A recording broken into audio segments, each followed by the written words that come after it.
All right, happy Friday. It is the last word presented by Chrisman commentary. What a week, what a week, what a week. So I'll start with the opening to a LinkedIn post I did earlier today. I said layoffs, lawsuits, allegations, market pressures. If you spent even 5 minutes scrolling, it was easy to feel like the sky was falling. That was the opening to my post this morning, and there's a lot going on, and it's fluid, right?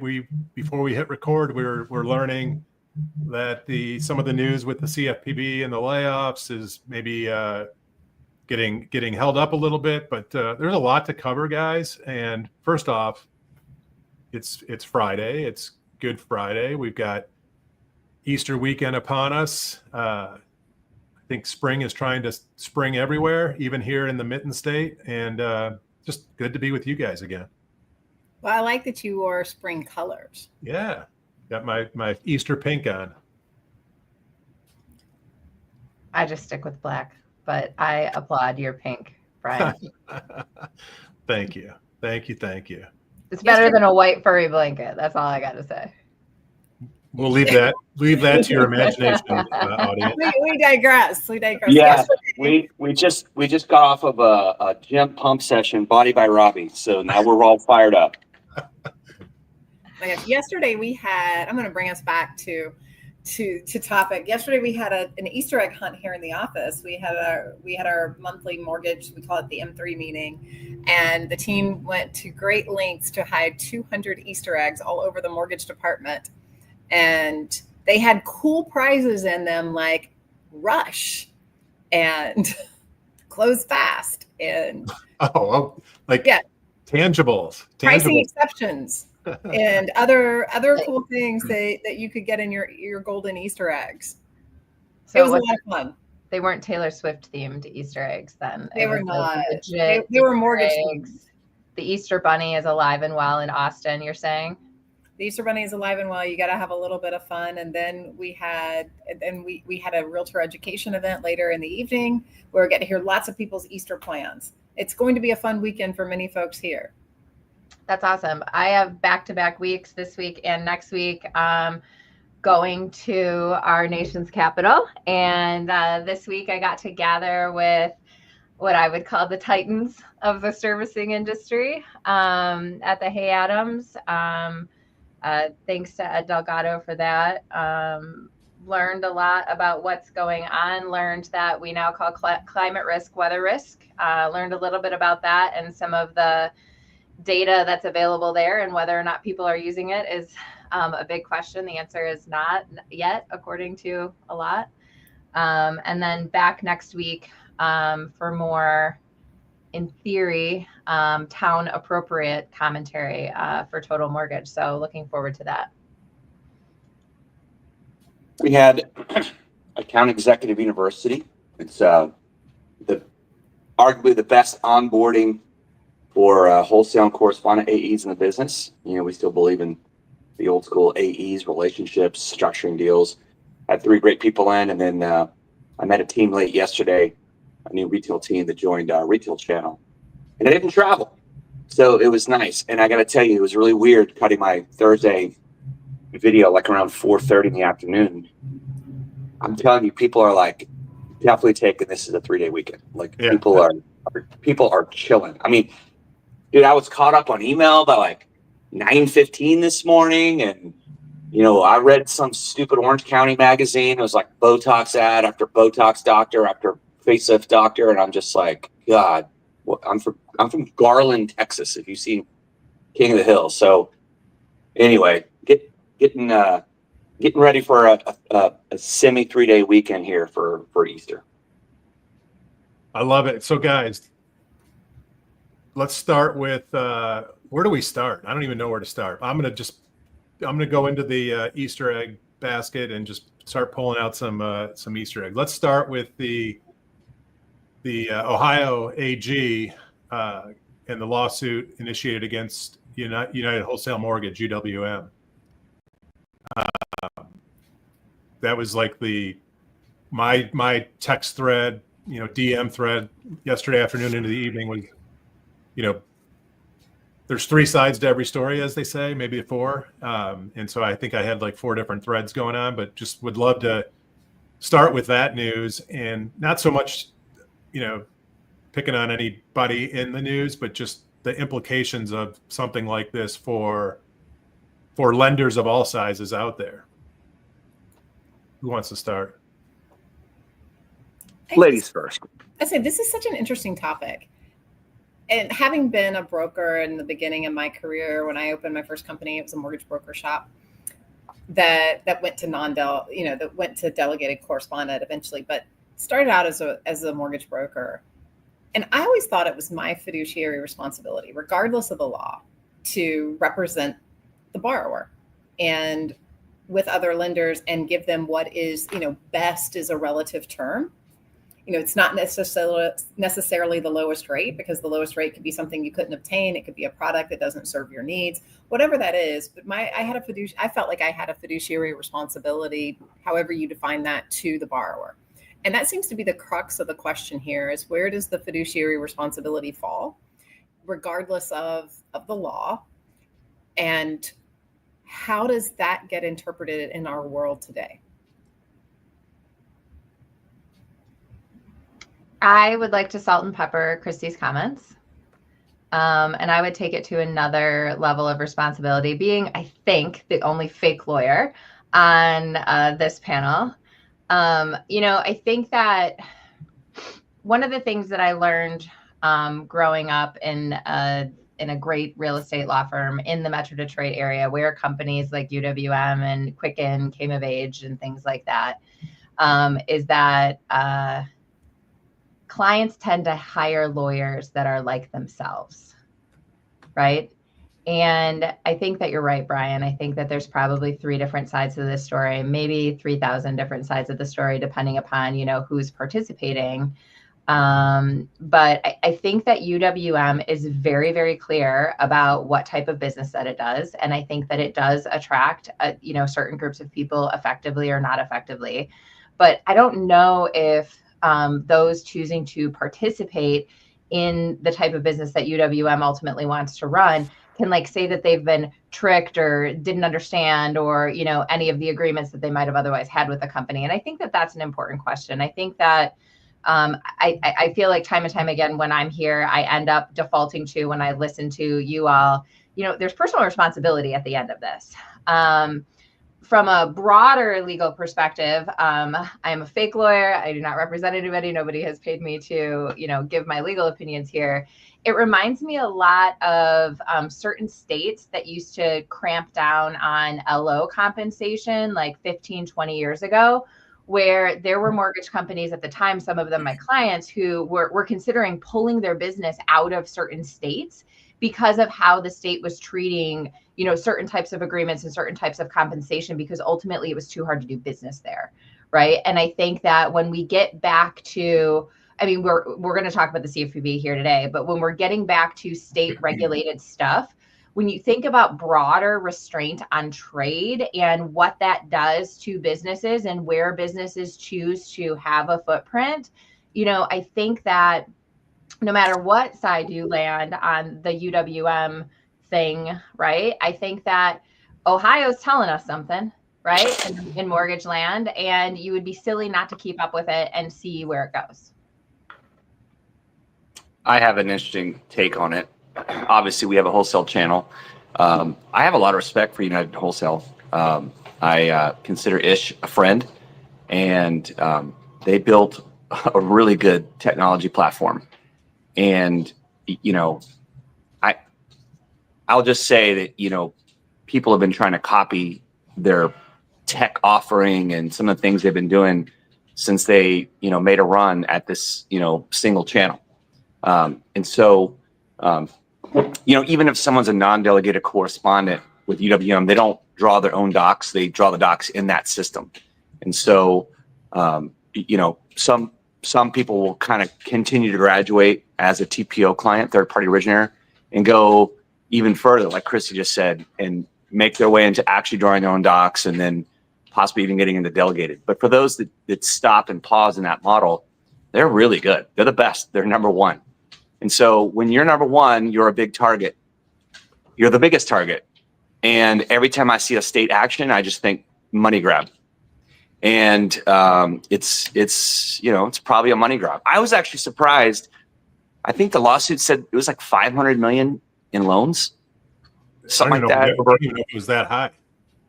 I didn't think that was that high. I would have thought I think the number was even lower than that. I think like overall it was 500 and like last year is in the 200s or something like that or whatever. Yeah. But I actually thought the number would have been higher. I mean, they did like what 132 billion last year, some crazy number. Yeah. So this is not something that I think the CFPB would have gone after. So if people are saying here's evidence of the states going da da da da, I think there's more to it. And if I were to put my conspiracy theory hat on, you guys up in Michigan, you in Ohio, you've always been like this. And you probably got some Ohio lenders up there that might be in the ear of this regulator going, man, it's just not fair. They're doing this. And there is an interesting ownership interest in the Cleveland Cavaliers. I think you're onto something here, KP. I think yeah. I wouldn't even go in there. I was thinking it's a broader sports-based conspiracy theory here. There's a couple big companies based in Cleveland, a couple big mortgage companies based in Cleveland too that might have an opinion. Yeah, I was thinking more of the independent mortgage bankers that that aren't competitive with that model, and they feel like Ohioans and Ohio business is getting raided into Michigan. And I'm not. I don't know the dynamics and the politics of the state of Ohio, but pretty much any state that comes out, it's usually becomes a money grab. And so wouldn't be surprised that there are some people in Ohio that are saying, "Man, get these guys out of here. They're unfair practices. Haven't you seen what they did?" I'm not saying that's what happened, and I'm not saying who it was. I was actually thinking more the independent mortgage bankers, not Rocket. Rocket's massive on their own, and Michigan-based, by the way.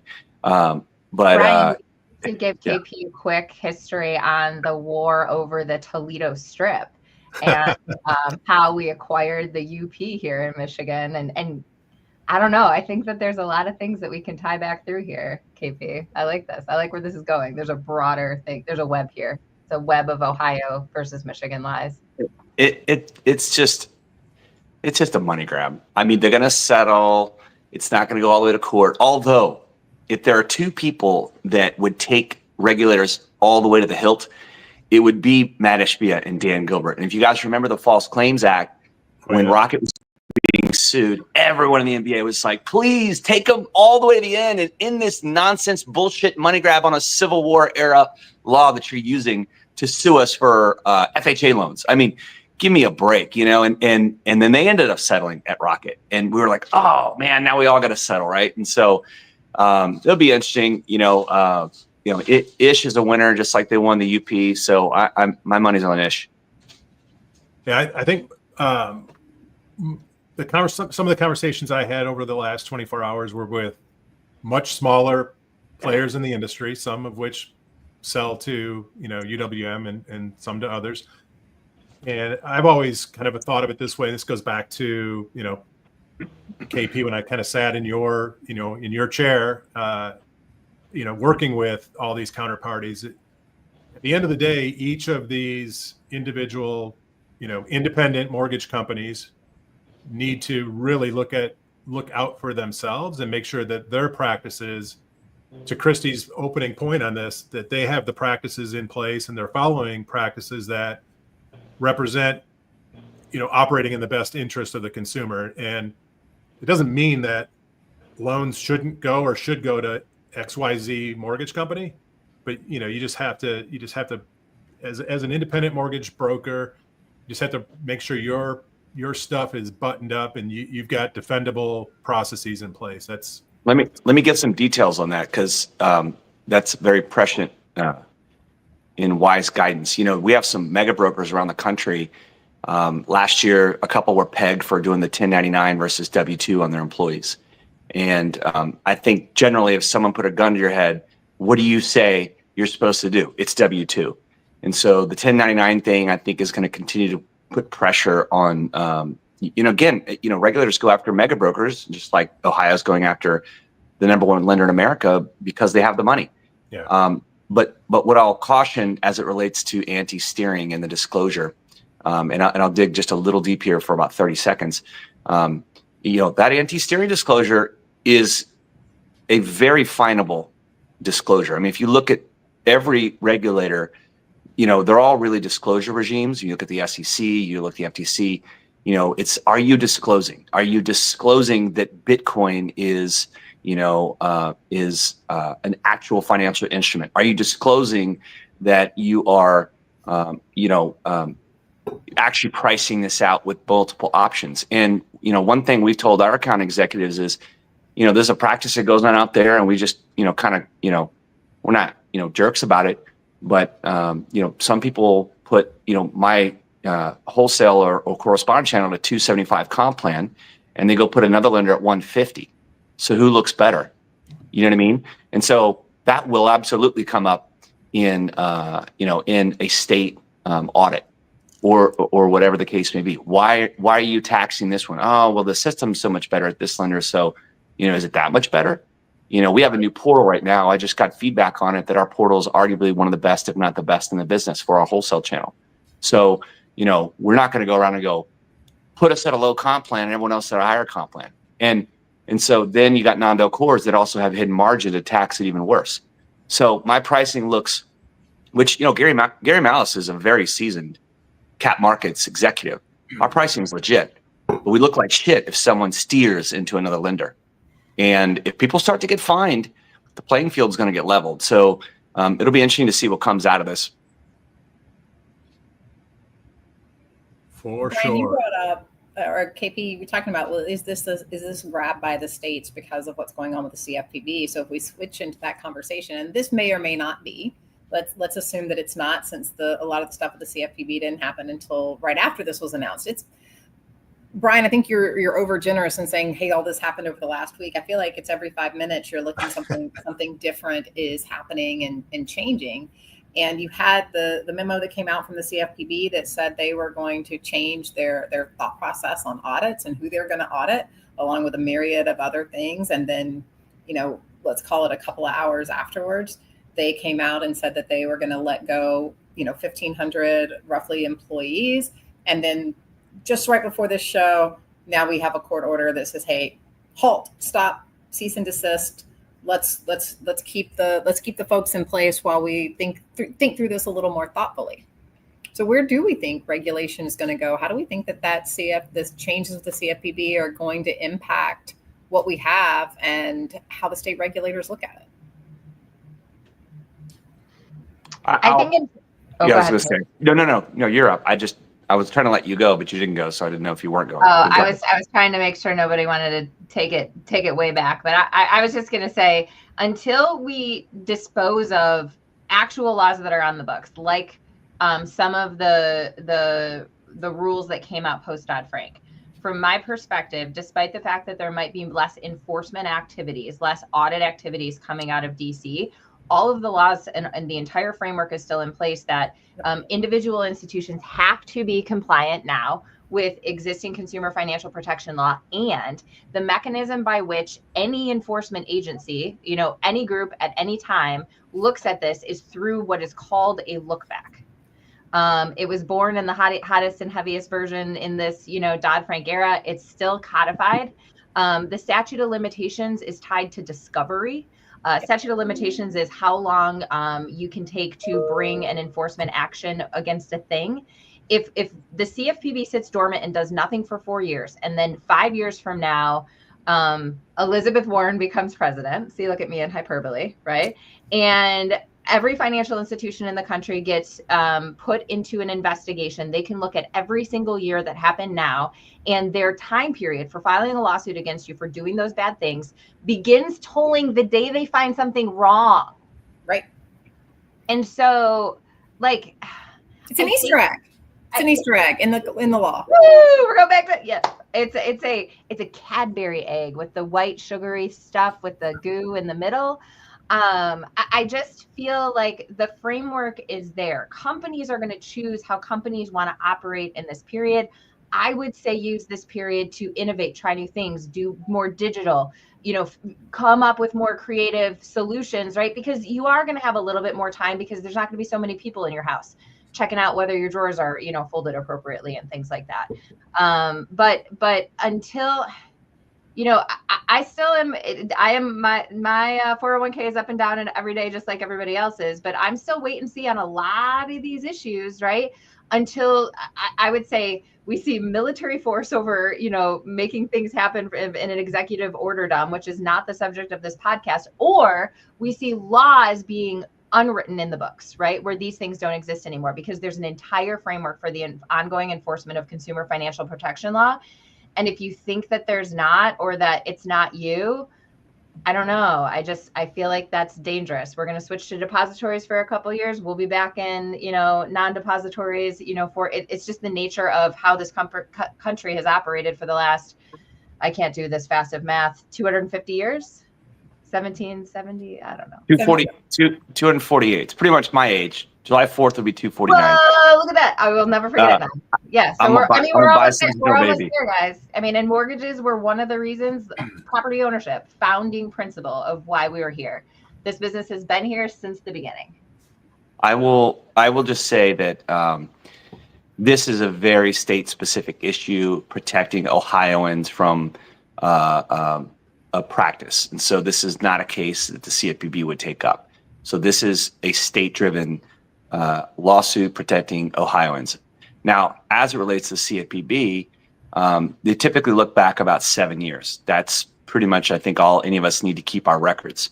So delete everything, archive everything, tell them I don't have it, sorry. So they can't go back more than 7 years. But this is only 4 years with a laissez-faire, hands-off CFPB. So in 5 years, depending on if we have another, gotcha type CFPB, what we do in the next 4 years can be looked into. I will say our experience at PRMG, we had a fair lending exam, and we passed, by the way, and no material findings. I will do quarterly follow-ups, they were just looking, that this last administration was looking for, like hum the data. Are you giving price exceptions to white people, and then all the minorities are not getting price exceptions? Therefore, you're a bad lender. And we passed, by the way. And so I will say, like, the CFPB was very professional to deal with those employees. I know they get a bad rap because they look for headlines and they try and hunt for money, and that's where they put their PR. And so kind of their own worst enemy. But it's still a shame that 1,400 people got let go yesterday abruptly. I don't know if they were given 60 days warning. I don't know if, being a government entity, that they have to give 60 days warning and comply with the Warren Act. I don't know what the legalities is there. I know that there's already a lawsuit saying you can't fire, and they fired anyway, which sets up a battle between the executive and judicial branch. It'd be interesting to see, does the executive branch have the right to run their own agencies, or do they have to have a court tell them how to employ people or not employ people? And so, that's more heavy-handed than the lovely state of California, when we have to let go of people, which we've never done a mass firing that qualified under the Warren Act, for the record. So I'll say, the CFPB being gutted down to 300 people, who's, we know there are some people behind the scenes that are LFG. They want less federal government, and they want to streamline that operation. And there's also a culture shift, and elections have consequences. And if the culture there is perceived by this administration and its new leadership not to be the one that they want at the CFPB, that doesn't mean that they're not trying to enforce, and go after bad actors. They just may not like the way it was done the last 4 years. And so if I bought a company or took over a company or overwhelmingly was elected to run a company, anyone, that doesn't fit my company's culture, they're out. And so every one of us would run our business the same way. And we'd like to run a profitable business. I don't know if the 1,700 employees were profitable. By the way, it's our money. So I don't know if it was a profitable venture. I don't know if they got that $8 billion or $6 billion or whatever they tagged for all the bank fees. I don't know if they got that, then they're probably profitable. So I don't know all the details, but I sure hope those people got treated fairly, got severance packages and fine jobs. Whew. And that's We just talk- two. we- That's only we two talk of the about things China. that happened all week. We talk about China. We'll leave that to somebody else. So let's shift to maybe more forward thinking, right? This is typically one of the Masters to me is the traditional sign of spring, right? So we had the Masters last week. Go Rory! Finally got the career Grand Slam. Good for him. To me, this is like the signal sign of spring is here. The purchase season's kicking in. I know it's been kind of kicked in for a bit, but are we, Courtney, Christy, KP, and your companies, are you guys starting to see some signs of growth from a purchase business activity perspective, absent the brief drop in rates last week? We are. Yes.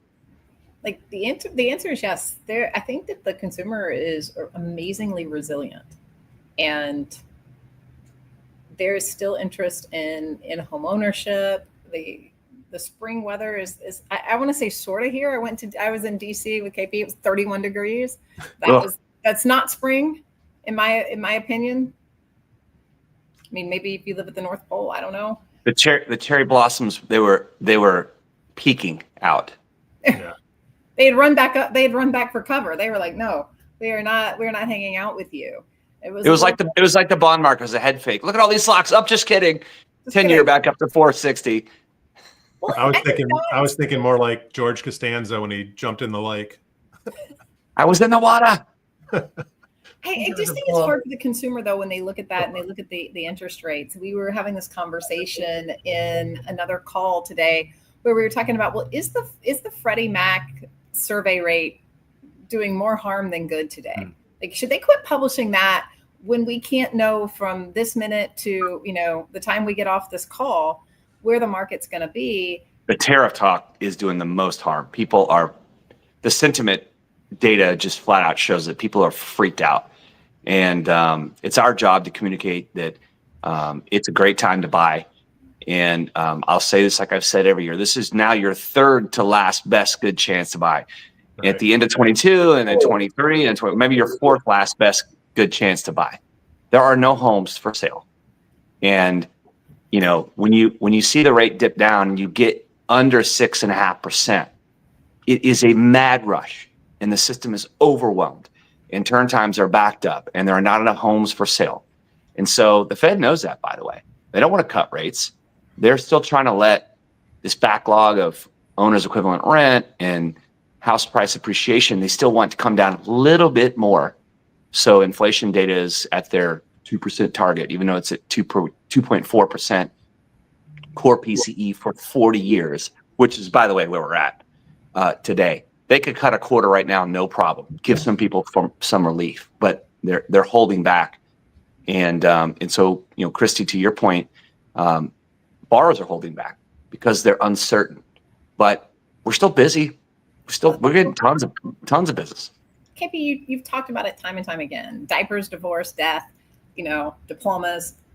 These deployment. Life events are still occurring, and it's why I moved. It's why I bought a house and then put a house on the market. We're seeing inventory increase, so that is definitely, local. What's that D for you? Was that depository? Depository. No. What is it when you call it when you get a new job? I don't know. That's not. You got to come up with a name for that one. Displacement. Transfer with a D.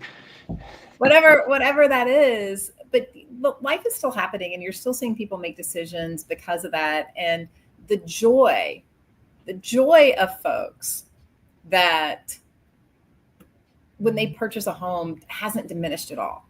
And I'm talking to the person who, talking to the people who are out buying homes and meeting with real estate agents in the communities. It hasn't changed. I think we should give Tony Valencia the last word, Brian. I know that's pretty good. But let's put TV. If you want to buy a house, go buy a damn house. educate, Yeah, that's so good. what other client needs. I think that I don't think we can do better than that. I think No, No, Robbie, that's pretty- Robbie I think said Cody wins. departure, defection. There you go. See, we'll come up with more D words between now and next Friday. People are buying houses. It ain't stopping. They're not It's stopping. definitely, it's definitely encouraging to see, local business, local markets kind of have good activity. Guys, KP, I know you want to get on to onto that pseudo long weekend. Christy, Courtney, have a great Easter weekend. And for the audience, thanks for tuning in this Good Friday. And we'll see you back next Friday on The Last Word, presented by Chrisman Commentary. Thanks, guys. Happy Easter, guys. Happy Easter and Good Friday.